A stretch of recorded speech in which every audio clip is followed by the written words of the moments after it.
শনিবার দিন ভুল করেও কিন্তু এই কয়টা জিনিস কিন্তু খাবেন না, তাহলে কিন্তু শনিদেবের প্রকোপের হাত থেকে কিন্তু আপনি রেহাই পাবেন না।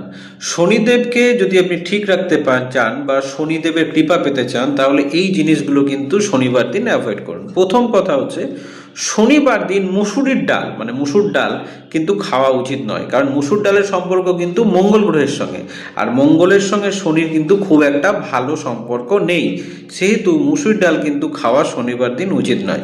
সেকেন্ড হচ্ছে, শনিবার দিন কোনো রকমের নেশা জাতীয় দ্রব্য, মদ এবং বা মাংস এই ধরনের ননভেজ আইটেমও কিন্তু খাওয়া উচিত নয়। এটাও কিন্তু শনিবার দিন যদি আপনি ননভেজ খান বা নেশা করেন, তাহলেও কিন্তু আপনি শনিদেবের প্রভাব থেকে কিন্তু রক্ষা পাবেন না। বিশেষ করে যদি আপনার সাড়ে সাতি বা ঢাইয়া চলে, তাহলে কিন্তু এই জায়গা থেকে খুব সতর্ক আপনার থাকা উচিত। তৃতীয় হচ্ছে আমের আচার।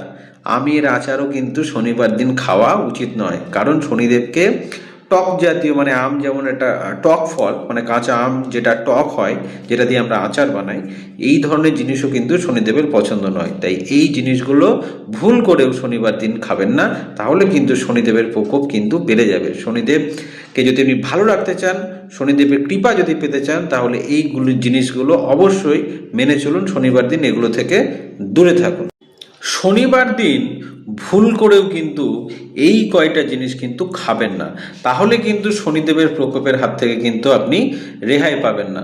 শনিদেবকে যদি আপনি ঠিক রাখতে চান বা শনিদেবের কৃপা পেতে চান, তাহলে এই জিনিসগুলো কিন্তু শনিবার দিন অ্যাভয়েড করুন। প্রথম কথা হচ্ছে, শনিবার দিন মুসুরির ডাল মানে মুসুর ডাল কিন্তু খাওয়া উচিত নয়, কারণ মুসুর ডালের সম্পর্ক কিন্তু মঙ্গল গ্রহের সঙ্গে, আর মঙ্গলের সঙ্গে শনির কিন্তু খুব একটা ভালো সম্পর্ক নেই, সেহেতু মুসুর ডাল কিন্তু খাওয়া শনিবার দিন উচিত নয়। সেকেন্ড হচ্ছে, শনিবার দিন কোনো রকমের নেশা জাতীয় দ্রব্য, মদ এবং বা মাংস এই ধরনের ননভেজ আইটেমও কিন্তু খাওয়া উচিত নয়। এটাও কিন্তু শনিবার দিন যদি আপনি ননভেজ খান বা নেশা করেন, তাহলেও কিন্তু আপনি শনিদেবের প্রভাব থেকে কিন্তু রক্ষা পাবেন না। বিশেষ করে যদি আপনার সাড়ে সাতি বা ঢাইয়া চলে, তাহলে কিন্তু এই জায়গা থেকে খুব সতর্ক আপনার থাকা উচিত। তৃতীয় হচ্ছে আমের আচার। আমের আচারও কিন্তু শনিবার দিন খাওয়া উচিত নয়, কারণ শনিদেবকে টক জাতীয় মানে আম যেমন একটা টক ফল, মানে কাঁচা আম যেটা টক হয়, যেটা দিয়ে আমরা আচার বানাই, এই ধরনের জিনিসও কিন্তু শনিদেবের পছন্দ নয়। তাই এই জিনিসগুলো ভুল করেও শনিবার দিন খাবেন না, তাহলে কিন্তু শনিদেবের প্রকোপ কিন্তু বেড়ে যাবে। শনিদেবকে যদি আপনি ভালো রাখতে চান, শনিদেবের কৃপা যদি পেতে চান, তাহলে এইগুলো জিনিসগুলো অবশ্যই মেনে চলুন। শনিবার দিন এগুলো থেকে দূরে থাকুন।